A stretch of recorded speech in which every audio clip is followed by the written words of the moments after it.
Access to medical care is becoming more and more of an issue here in Guam, and it doesn't even matter if you have the ability to pay. It's getting harder to see a doctor, to get an appointment, or to get the specialty care that you need. So I want to show you a growing solution to a growing problem.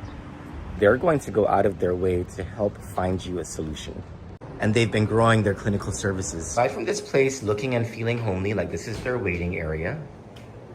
Like, I don't think that people really understand that they do full clinical services here. Like, this is one of their clinical rooms. Look how nice it is. You get your vision exam here. So do you need to see an OBGYN, get family medicine done, internal medicine done? This is all stuff that's done here at the Total Guam Foundation. And just to tell you again, this place is not for profit. This is the psychologist's office. Yes, they have a psychology department. They also do psychiatry. It's an entire mental health department that they have here on top of all the other clinical services that they provide. If you need medical care, if you're having problems getting a doctor, getting an appointment, call the Todu Guam Foundation at 649-TODU or 649-8638. You can visit them. This morning, we're going to continue our look at the travel records over at Guam Visitors Bureau to see who has been traveling this entire time. We started last night with fiscal year 2022. We went through fiscal year 2020, the end of fiscal year 2023. Today, we'll start with the beginning of fiscal year 2024. And I'll probably do a written thing as well and just redact the names of the female junior employees over at GVB. So we're going to continue that coverage. We're also going to take a look or discuss a little more Senator Chris Duenas' look into a $26 million question over at Guam Department of Education and the conspiracy theory that I have about what it is Judy Wampat and her management team and perhaps even the board and the administration want to use that money on in this election year. And then I think the first thing we're going to talk about today is China. And a couple of pieces, one that comes out of the U.S. House of Representatives in an exchange between CNMI Congresswoman Kimberly King-Hinds and journalist Cleo Pascal, and then a video in China Uncensored, or a report from China Uncensored that raises the whole Ralph Torres specter and his connections to the Chinese. But first, I don't know if any of you saw it, this really groundbreaking sort of news coming out of Mariana's Press this morning that there is a woman in a YouTube video in an unknown area who claims to be Philoma Luke. Philoma is one of two sisters, Philoma and Milena Luke, who went missing one early morning as they were waiting for the bus, it is believed, in Asteo, Saipan, I think in 2011. At the time, Philoma was 10 and I believe Milena was 8.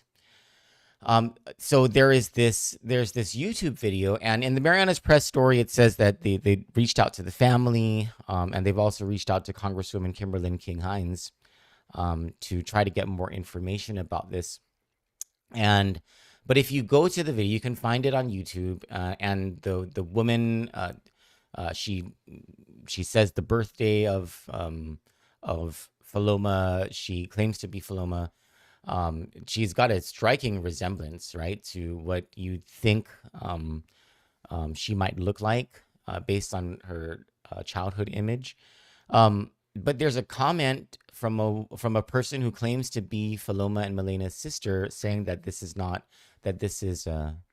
basically a scam, that this person has tried to do this before.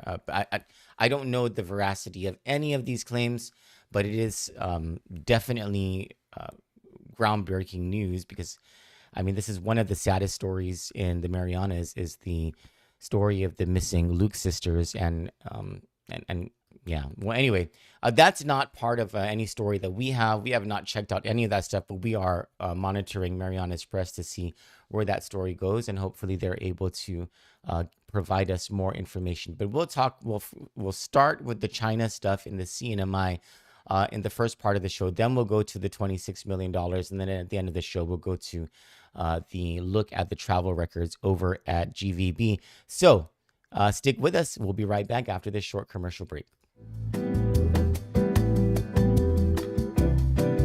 Good Morning Show with Torres is brought to you by 76 Circle K Guam.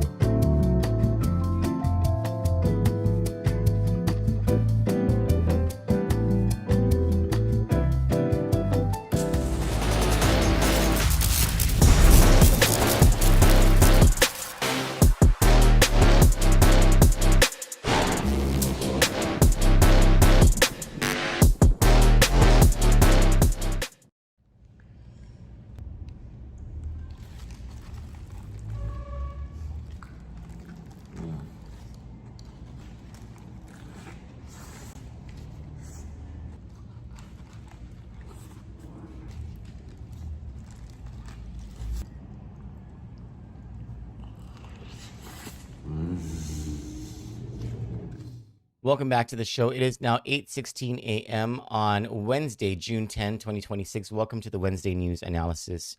Let's go to a recent video in China Uncensored, a recent report in China Uncensored. And every now and then, these folks bring us updates about, this is a whole like a blog or vlog that exposes how the Chinese, the CCP specifically influences all matter of life throughout the United States. It's economic aggression in trying to turn especially more rural communities against the United States government. It's use of all types, I mean, buying up of housing stocks in order to affect the economy, in order to foment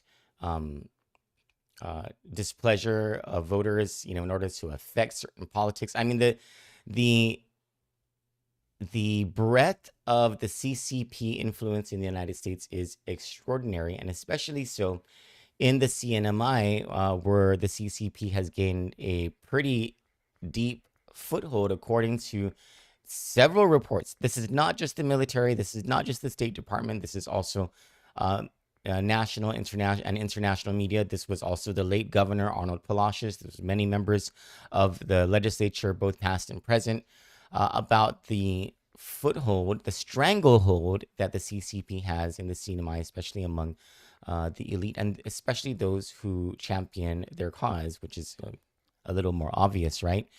And so China Uncensored every now and then will cover stories that involve the CNMI. And here's one of them. Let's take a listen together. A former governor in the U.S. could face prosecution yet again for alleged crimes related to Chinese corruption and money laundering. That's some tasty consequences. Which state is this governor from? None. Ralph Torres was the governor of the Commonwealth of the Northern Mariana Islands, or CNMI, until 2023.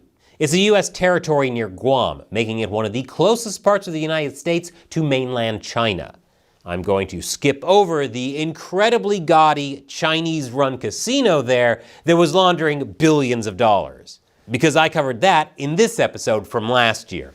Yes, I literally have to wade through a waist-deep pond of corruption in CNMI just to get to this specific story. Anyway, back in 2022, for reasons tied to the casino and the disappearance of COVID relief money, the CNMI legislator impeached Governor Torres for corruption, felony, and neglect of duty. They found that Torres allegedly lived a lifestyle that cost taxpayers over $550,000 in more than 6 years, including more than $177,000 worth of utilities for the governor's 3 houses and a piggery. Hold on, a piggery? He allegedly stole taxpayer money and used it to breed pigs? Well, Torres found some, let's call them, creative ways to allegedly launder U.S. taxpayer dollars. One company, owned by the brother of the ex-wife of Torres's brother, billed up to $4,000 an hour for sanitation services for the Department of Corrections. Were they keeping the... See this scratch? Auto shops will easily charge you $2,000. On YouTube ads. Now watch this. You can fix pigs inside the prisons? Although that's not the weirdest thing to happen in CNMI. Don't get me started on the retired gigolo who's setting up the island's first stablecoin. Yes, that Mad Lib of a sentence is real and not me having a stroke. Anyway, despite the impeachment, Torres stayed in office because the Senate acquitted him by a single vote. The U.S. Department of Justice should have indicted Torres, but instead, the Assistant Attorney General at the time, David Karch, cut Torres a sweetheart immunity deal. A week later, Karch got fired, and now Torres' immunity deal is up for review, which is a big deal because Torres is trying to run for governor yet again. Man, don't you miss shame? So he either goes to Saipan's version of Capitol Hill or to prison. And that's not even the craziest part. Yes, in a story involving piggeries and tangentially gigolos, who I assume live in jiggeries, we still haven't reached peak crazy. That Assistant Attorney General, David Karch, who got fired, has just been hired to be legal counsel to the CNMI Senate by the President of the Senate, Carl King-Hinds, who is also working with the retired gigolo to launch the stablecoin. You knew I wouldn't be able to let the retired gigolo thing drop, right? And that guy's sister is CNMI's U.S. Congresswoman. She's been consistently lobbying to keep Chinese visa-free access to her territory. Oh, did I mention CNMI is the only part of the U.S. where Chinese can arrive without a visa? To sum it up, CNMI is run by an incestual group of connected insiders who are all clamoring after Chinese money. Did I mention the woman who ran the Bureau of Motor Vehicles in CNMI was convicted of illegally selling U.S. driver's licenses to Chinese?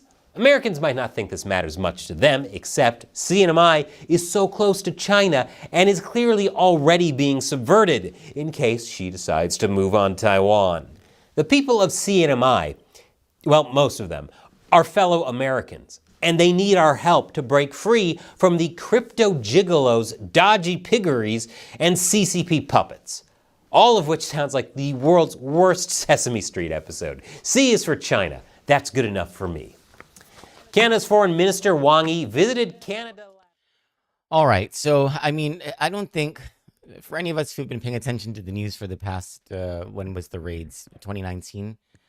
7 years. If you've been paying attention to the news for the past 4 years, in the CNMI, you would know about these allegations of corruption, connections to the CCP. You would also very much understand how these associations with the CCP or the move to, and not just the move, but the vehement push by those connected to the Ralph Torres machinery in the CNMI who have vehemently pushed for closer Chinese ties and who report after report after report, evidence showing these ties going straight to the CCP, have been pushing this entire narrative and how it all just sort of breaks apart when you consider how the CCP, how these Chinese quote-unquote investments like the casino have come to the detriment of the people of the CNMI and to those most vulnerable in the CNMI. But now comes this major typhoon that has caused all of this destruction, and it follows with the lengthy period of austerity where, the COVID money ran out. Ralph Torres spent all of the COVID money. We still don't understand where that money was spent because hardly any of it was spent on the people of the CNMI. We know that a lot of it was spent on these very big businesses and these rich people who received these big grants or these big contracts that didn't have any procurement attached to it or they were sole source procurements. They made off with the millions or the hundreds of thousands of dollars. We saw it in at least in lists that became public. Cronies of the governor, of the former governor, the family members of the former governor, I'm talking about Ralph Torres, receiving these grants or these sole source contracts. So there were people who made out during the COVID period, and then all that money ran out. Ralph Torres over obligated it by $80 million, meaning the CNMI government owes the federal government more money on top of everybody else that the CNMI government owes money to. And it's been a period of austerity ever since because of what Ralph Torres did and because of these ties to the Chinese. But now the narrative is being flipped, and sometimes it gets really like,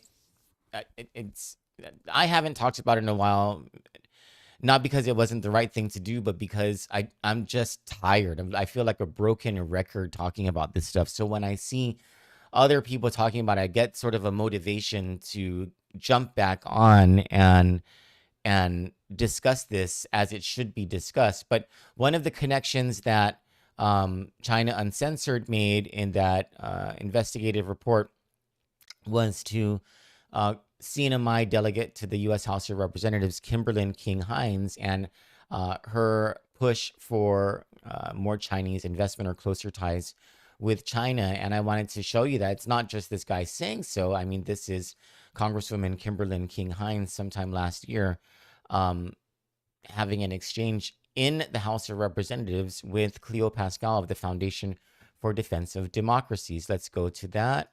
Hold on one second. Let me just cue it up. I forgot to do that. And here is that exchange.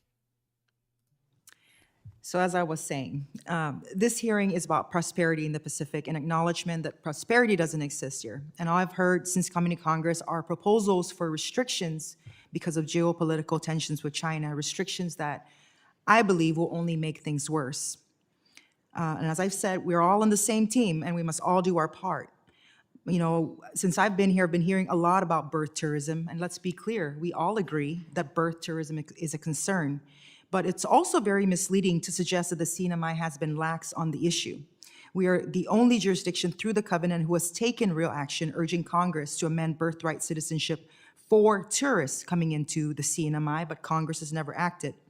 Under President Trump, we partnered with the White House to enhance Chinese tourist screening, creating EVS TAP, a program delayed for 4 years under the Biden administration before finally being implemented. And today, I'm working to strengthen oversight of foreign investments. Yet despite all of this, I haven't heard from a single national security official, not even the Department of Defense over the last 10 years whom I've been directly engaging with, has confirmed that tourism from China itself is a threat. If it's good for California, why is it not good for the Commonwealth so that we can put food on the table?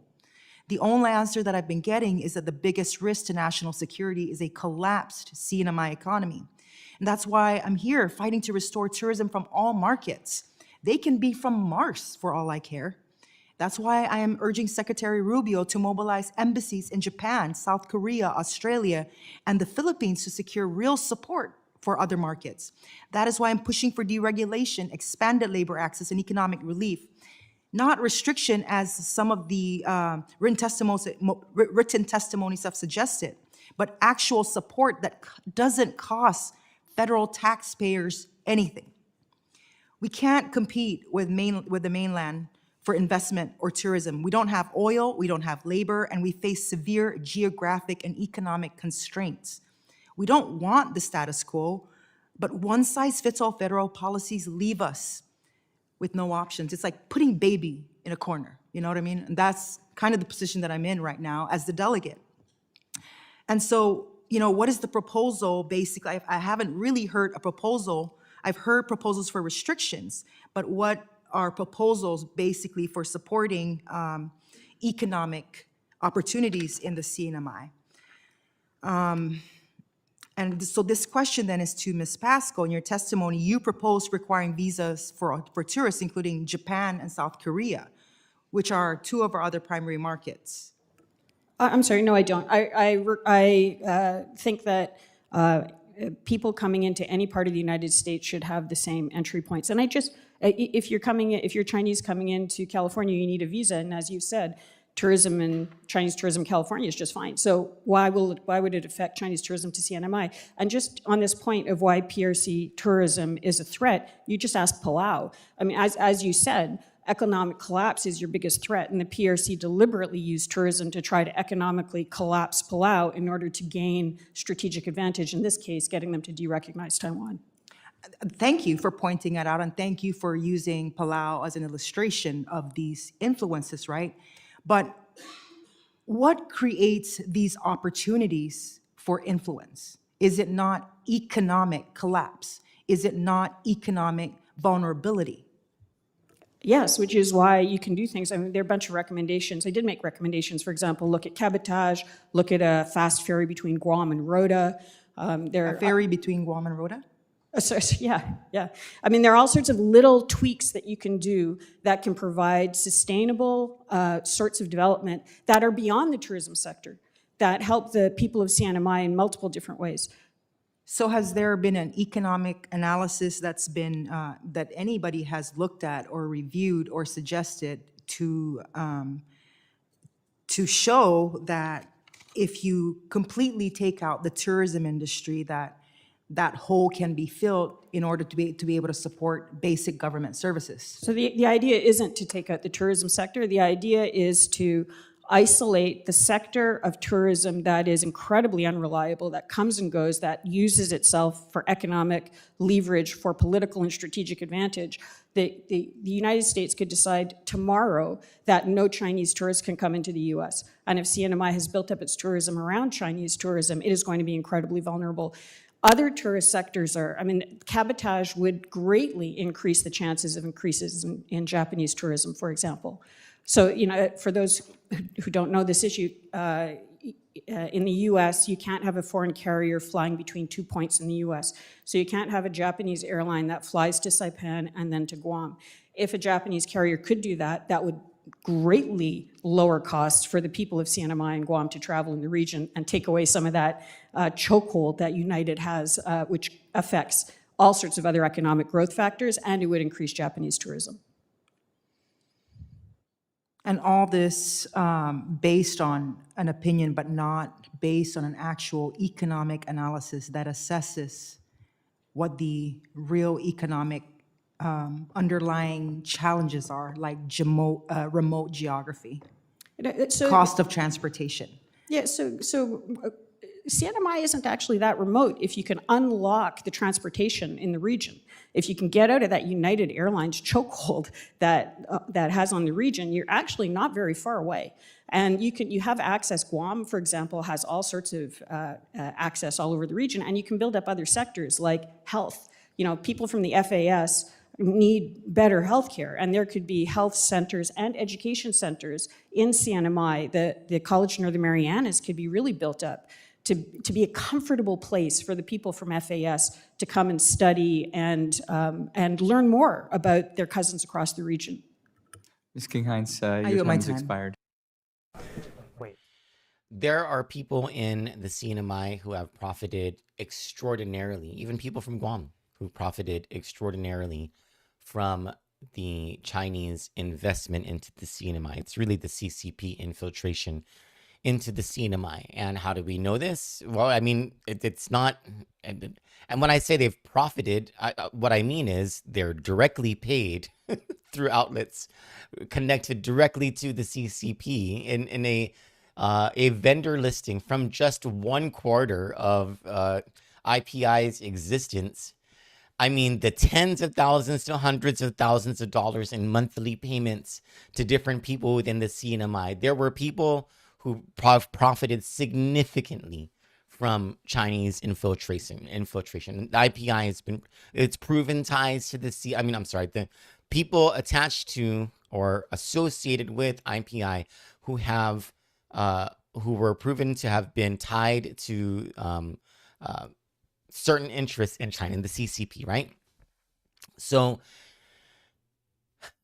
when Kimberlyn King-Hinds talks about, you know, Chinese infiltration can happen through economic collapse, what she's talking about is a way for the Chinese to come in so that some sectors in the CNMI can profit very proudly and very happily from CCP infiltration. And when Cleo Pascal talks about economic collapse, it's from the vantage point of something that's been proven, and especially so in the CNMI, is that the CCP comes in to wreak havoc on the economy on purpose. And it does it, and those who are in the upper echelons, or those who play along with it, they're not going to feel the economic collapse because they're being paid It's everybody else who feels the economic collapse. Again, the 1% versus the 99%. I've many people from our contacts in the CNMI have reached out asking why we have not been very active with coverage in the CNMI. It's because I'm tired and I feel like a broken record, and I'm not sure that that's something that I want to go back to. I don't know. I'm trying to figure it out. But at the very least, when other people's voices rise to the occasion, we'll give them that voice. On the other side of the commercial break, we'll talk about Chris Duenas' $26 million question, and the question that we have, which is, what does Judy Wampat want to use that $26 million on?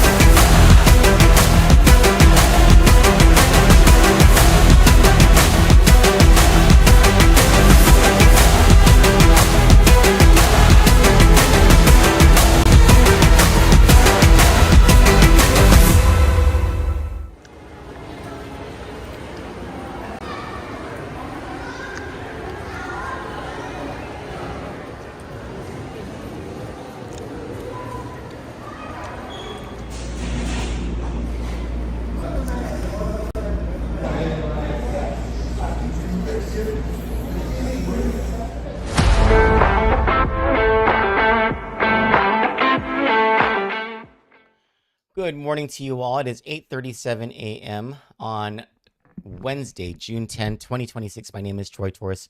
Welcome back to the Wednesday News Analysis. Senator Chris Duenas has written to GDOE Superintendent Judy Wampat asking her to get her stuff together. You know what that term is supposed to be, right? In a letter sent Monday, June 8, he says, Hoffaday Superintendent Wampat, as the legislature continues its work to finalize the fiscal year 2027 budget, I respectfully request that the Guam Department of Education work directly with the Office of Finance and Budget to provide a clear and detailed accounting of all relevant GDOE funds. This request is especially important in light of recent statements indicating that approximately $26 million had been expended prior to your tenure as superintendent. This information appears to differ from prior statements provided to the legislature during deliberations on Bill number 309-38, for which the public hearing was held on April 28, 2026, that was not too long ago, and which has since been enacted as Public Law 38-132. Let me just pause right here to explain what that is. Public Law 38-132 is by Vince Borja. It was drafted with the because the Department of Administration or Department of Education asked him to draft this because there was this money that needed to be unlocked and needed authorization from the legislature to be spent. And what was told to Vince Borja and to the legislature at the time was that there was a pot of $51 million in previous ARPA funds that had been converted because of a switcheroo that Superintendent Swanson was able to very geniusly do. And a $26 million lapse that prior to the passage of this law, the Wampat administration had been saying, oh, the money is available, the money is available. And then after this has passed, Wampat is saying, actually, it was spent already. We just found out it was prior to when I became the superintendent. And so we need more money. This is sort of like the entryway to that whole thing about her using the closure of 6 schools to pressure the legislature into more money. So now that you have the background on that, let me continue with Chris Duenas' letter to Judy Wampat. To ensure the legislature has an accurate and complete understanding of GDOE's fiscal position, I ask that GDOE coordinate with OFB, that's the Office of Finance and Budget, to delineate the following. Number 1, the total amount appropriated, authorized, or otherwise made available under Public Law 38-132. The total expended prior, the amount expended prior to your assumption of the superintendent role. The amount expended after your assumption of the superintendent role. The current remaining balance. The specific, this is important, the specific purposes, vendors, contracts, or obligations tied to each expenditure. And 6, any encumbrances, pending obligations, or commitments against the remaining balance. I think Chris Duenas is onto something here. Let me continue. Between management, the board, and the legislature, we must be able to clearly determine how much funding is available, how much has been spent, and what obligations remain. Without that clarity, the legislature cannot responsibly evaluate GDOE's FY 2027 budget needs or ensure that public school operations are protected. I respectfully request that this information be provided as soon as possible so that OFB, the Committee on Finance, and the legislature may properly assess GDOE's financial position ahead of budget session. You know what's incredibly crazy is how GDOE does not know where $26 million went and how they are unable to provide direct and straight and unambiguous answers as to the use of that $26 million. That is incredibly ridiculous. Like, you know, not knowing or not being able to find, you know, a $14,000 entry somewhere or what it was spent for, because you have to, you're amid a $300 million budget and you're just trying to find some, okay, $26 million, 10% of your budget. That's insanity. And it brings me to question, because you would think, right, when you have a budget, you know, you have a budget because you understand what you want to spend the money on, and you have some goals by the end of the spending of that money. And in GDOE's case, the goals have to be very much tied to what it is they exist for, their purpose, right? Educating kids. And so you would think that with each of these price tags that they give to the legislature, there is something at the end of the rainbow that they want to claim for in the name of their purpose. We're not getting that from we're not even getting straight answers as to where this money is. And so while Chris Duenas is onto something about how he's wondering where this money went, what it was spent on, I think he really is onto something when he's asking for the specific vendors, contracts, obligations tied to each expenditure, et cetera, et cetera. Here's my conspiracy theory. You take the totality of the fiscal environment over at GDOE and the political environment that Judy Wampat has created because of this whole pressure on the 6 schools closures thing, right? And just how insane it is that we can't get straight answers out of Judy Wampat and her team about the finances, about the physical plant, about just basically anything happening over at GDOE. It's just opacity, right? Remember where Judy Wampat comes from. She was the administration candidate. She was the governor's education liaison working at Adelup. She is a alumna of the Guam legislature, coming in at the same time as Luliang Guerrero, serving several terms with her. They're personal friends. Judy Wampat is the de facto appointment of Luliang Guerrero to be the superintendent of education. This is the closest that we have ever been in the last 30 years of the existence of the elected Board of Education, when the legislature took Department of Education away from the governor in order to provide what's supposed to be a chasm between the politics of the governor and the needs and the purposes of the Guam Department of Education. This is the closest we've ever been to that chasm evaporating, because Judy Wampat is very clearly the administration superintendent. Like the Board of Education, which many of the members are administration cronies, passed over 3 highly qualified, not just educators, but instructional leaders and proven managers who belong to an era where it's the only time we've ever seen in the Department of Education massive forward, upward mobility in results. And I'm talking about the Fernandez era. And the board decided, nah, we're not going to go with that. We're going to go with a politician. We're going to go with the one tied to the governor. And I don't think it's any coincidence that there is this major battle, and there's all these politics being played in an election year for all of this money, because now Judy Wampat controls the largest piece of the budget pie, the largest workforce within the government of Guam, and the largest potential workforce within the government of Guam. And you see it happening everywhere else in the government, where the governor has her hands in things and the lieutenant governor has his hands in things as he tries to extend the Leongro Tenorio period by another 4 years in this year's election. And they know that they cannot win this election fair and square on the merits and by the debate on things, because of the whole corruption thing, and of course the crumbling island economy and the crumbling government of Guam. And what Frank Blas and Tony Ada have warned very recently is the impending austerity that we face because of the decisions that have been made by this administration, and a lot of it having to do with the hiring. If you look at the size of the government prior to when Eddie Calvo left office, and the size of the government workforce now, very clearly, lots of people, thousands of people have been hired by this administration. That is fealty, that is loyalty, that's a translation into votes. They know that they need more in order to win a third term. They know, and that's why they've been hiring people using whatever federal funds, whatever local funds, whatever they're able to do, contracts up the wazoo and all these different agencies for cronies.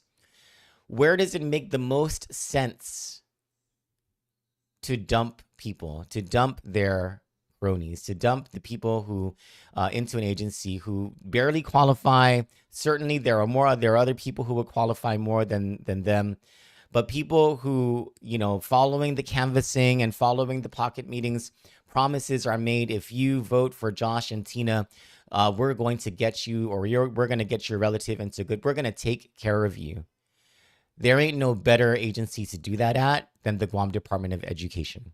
And the reason that it was never done before is because there has been a division made by the legislature decades ago, to divide Adelup from the Department of Education, to divide Adelup's control over GDOE operations, and keep the governor and the governor's, his or her politics at bay. And where the governor is supposed to come in, because the governor is to help GDOE with what it needs in order to perform its operations. That's something Eddie Calvo did very well. Felix Camacho had a contentious relationship with GDOE, and so things didn't work out that well between GDOE and Felix Camacho, and it was that contentious relationship, and a lot of that had to do with the Board of Education at the time. They're very much attached to or loyalists of former Governor Carl Gutierrez. And so there was this, but at the very least, there was a division. At the very least, the governor at that time, was not involved in the operations of GDOE, was not doing the hiring of people. And soon things professionalized over at GDOE. And then throughout the Calvo era, there was that great relationship. But Eddie Calvo couldn't even get Eddie Calvo wanted his guy to be the superintendent so that there would be a great working relationship. Eddie Calvo wanted Vince Leongro to be the superintendent. He didn't call a single board member to advocate. He just let the chips fall where they would. And then John Fernandez was elected and all. And things weren't perfect, but man, did things improve throughout the Fernandez period. And in that period, you had, Eddie Calvo helping out whenever John Fernandez or whoever at GDOE asked for help. And then Fernandez left during COVID. Lulian Guerrero was already the superintendent. One of the former board members and former chairman of the board, Francis Santos, became the acting superintendent. Arguably someone who was close with the administration as well, right? I'm not sure what type of hiring occurred during that time, but Judy Wampat became an acting superintendent at one point. And it kind of flew in the face of logic, because it was like she couldn't even handle Guahan Academy Charter School. Like, she couldn't handle one charter school. Why would you have her handle the entire Department of Education? And the answer is pretty simple, because she was going to do whatever it was that Adelup wanted her to do. And now, I think rightfully so, Chris Duenas is asking questions, because I would like to know, what Judy Wampat wants to spend that $26 million on. And I furthermore want to know what she's been spending the money on already in terms of personnel and contracts over at GDOE. I think we have a right to be suspicious. Matter of fact, we have a duty to be suspicious about any of the moves that Judy Wampat makes, especially because she's making all of these moves behind closed doors, and she's been the least transparent director throughout the government of Guam. And this is the agency with the largest workforce and the biggest budget. And so, yeah, we need to expect more out of GDOE. And I'm very grateful that Senator Chris Duenas is at the very least starting to ask these very tough questions of GDOE. When we come back from the other side of the commercial break, we'll go through the fiscal year 2024 and 2025 travel records over at GVB and see who has been traveling.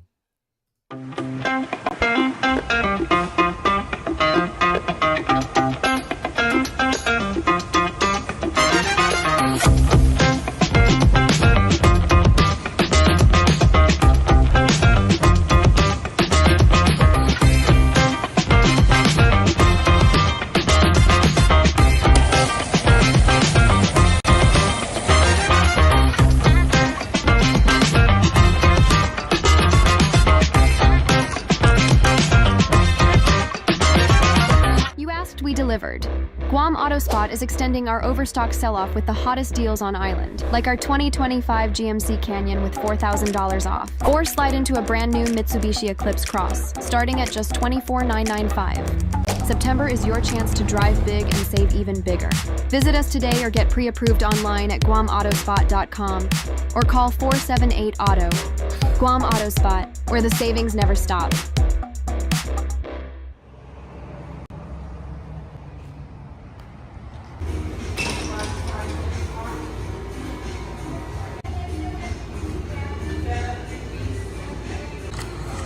The stuff's hitting the spot.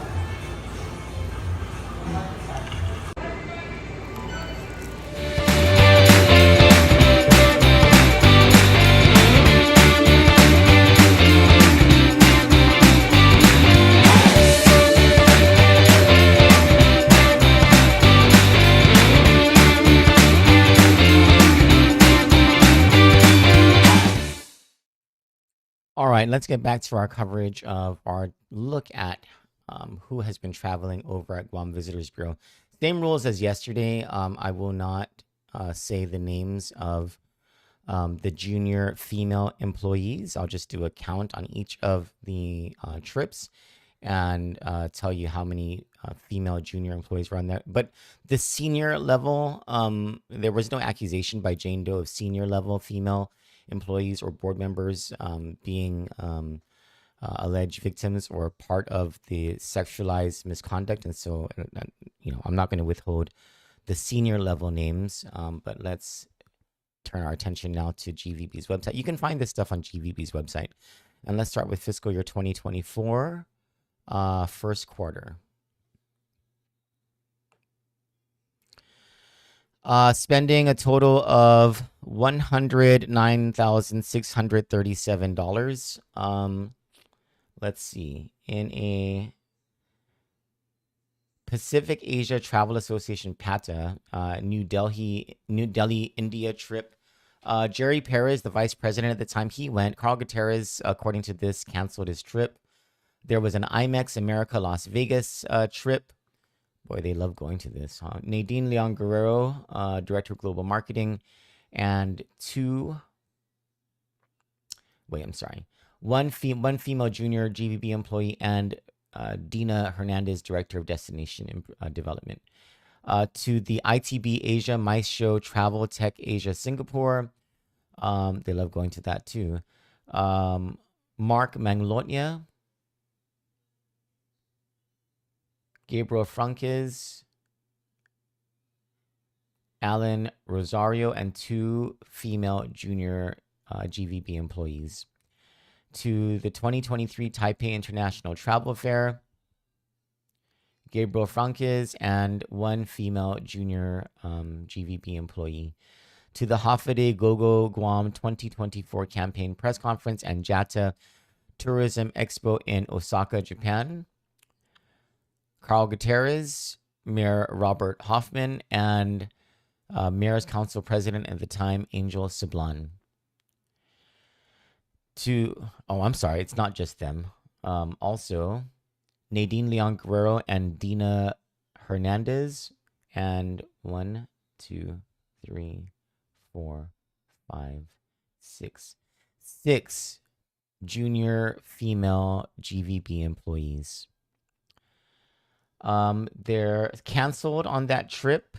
Was supposed to go but canceled. Lieutenant Governor Josh Tenorio, Joe Stephen Manzanonia Duenas, security to the Lieutenant Governor, and Ho Yun, member of the board. To the Travel Mart and year-end appreciation dinner in Seoul, Nadine Leon Guerrero, Mayor Anthony Chargaloff, Dina Hernandez, and 1, 2, 3, 4, 5.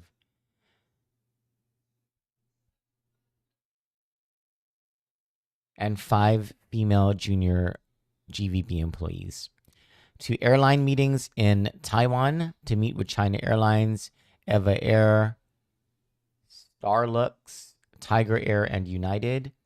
Carl Gutierrez, Nadine Leon Guerrero, and Gabriel Franquez. Second quarter.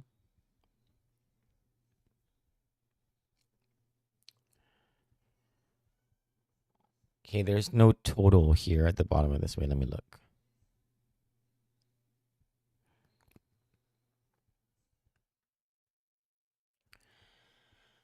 To the One Guam Roadshow and New Year's Appreciation Reception, it doesn't say what city or country. Carl Gutierrez, Nadine Leon Guerrero, 1, 2, 3, and 3 female GVB junior employees. To the 17th Palayag Festival and 2024 Iloilo Dinagyang Festival, Mayor Kevin, Mayor Kevin Soswico, and D. Hernandez. To the PTAA Travel Tour Expo, 2 female junior GVB employees. To the One Guam Roadshow and New Year's Appreciation Reception, this is, I suppose, just taken out of the list, Gabriel Franquez. To the LA Adventure and Travel Show 2024, Mark Manglonia, and 1 female junior GVB employee. To Routes Asia 2024, I don't know what country or city. Carl Gutierrez was on that trip but canceled. So Nadine Leon Guerrero went and Gabriel Franquez canceled. To the Nagano Mayor Courtesy Visit and Kaiju Keliguin Exhibition, Carl Gutierrez, Carl Gutierrez and 2 female junior GVB employees. To Pata Micronesia chapter meeting, Mark Manglonia. To the Palau meeting with Minister, I cannot say the name of the minister, Tmetuchel, Carl Gutierrez, and 2 female, Carl Gutierrez, Gabriel Franquez, and 1 female GVB employee. To the Pata Micronesia chapter meeting in Saipan, D. Hernandez. Canceling were Gabriel Franquez and 1 female GVB employee. To the Marianas Open in Nagoya, Japan, Craig Camacho. To the IPW 2024 in LA, Nadine Leon Guerrero, Gabriel Franquez, Mark Manglonia, and Mayor Robert Hoffman, who is a member of the board of directors. To the Chamorro Cultural Festival in San Diego, Carl Gutierrez canceled, leaving D. Hernandez, Nadine Leon Guerrero, and 1 GVB female junior staff member. And to UA Haneda VIP luncheon in Tokyo, Japan, Carl Gutierrez, Nadine Leon Guerrero, and 2 female GVB junior employees. Third quarter. Spending a total of $133,075.11 in the third quarter flights. To IPW 2024 in LA.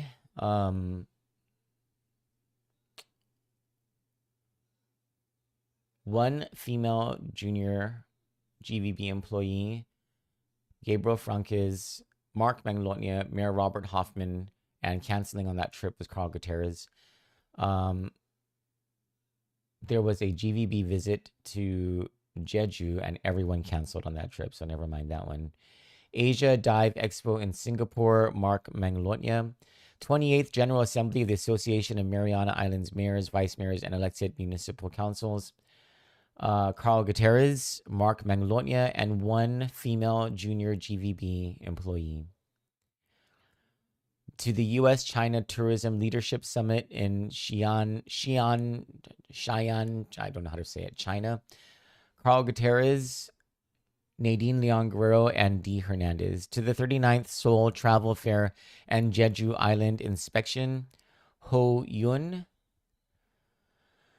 There's a lot of people on this trip. One, two, okay, let me just read the names of the ones who I'm not going to redact. D. Hernandez, Ho Yun, D. Hernandez, 1, 2, 3, 4, 5.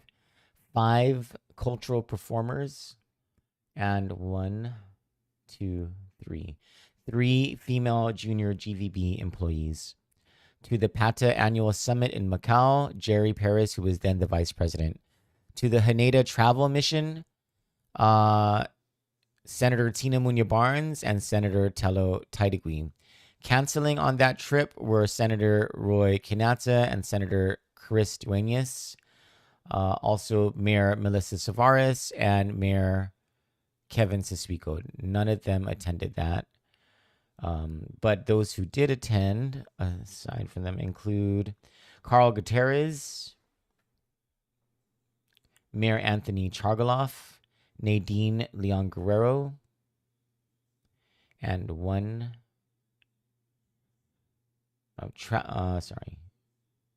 Travis Olanugmar.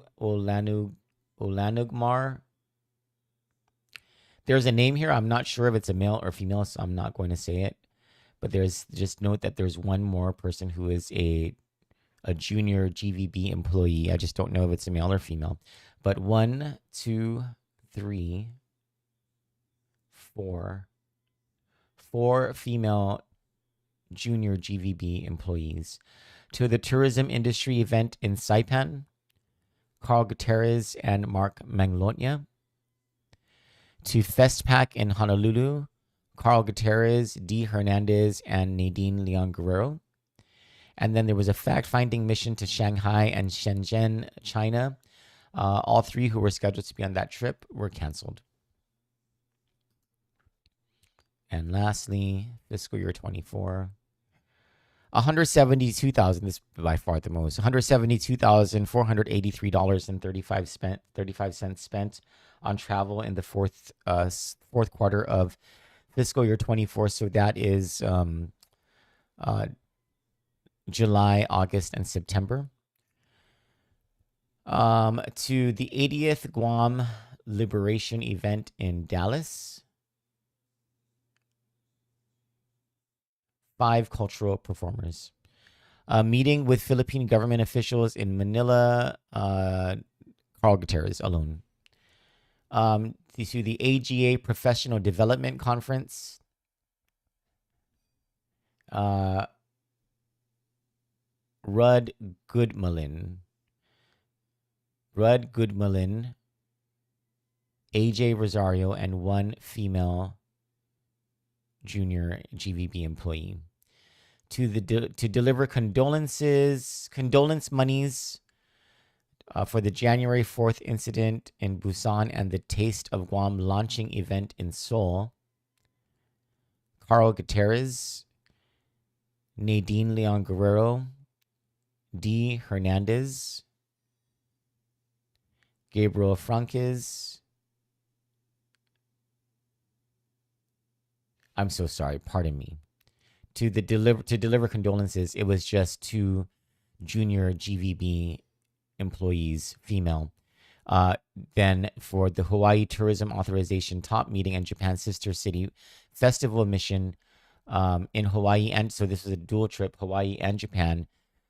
That is what included Carl Gutierrez, Nadine Leon Guerrero, Dina Hernandez, Gabriel Franquez, and 2 female junior GVB employees to the DigiMarCon Oceania 2024 conference and exhibition in Melbourne, Australia. My goodness. Nadine Leon Guerrero and 2 female junior GVB employees to the Pata Travel Mart in Bangkok, Thailand. These people just loved to travel on public dime, huh? To all these places that make absolutely no sense for our tourism markets. Mark Manglotnia and Gabriel Franquez to the Travel Sale Expo in Manila. 1, 2, 2, 3, 4. 4 junior female GVB employees.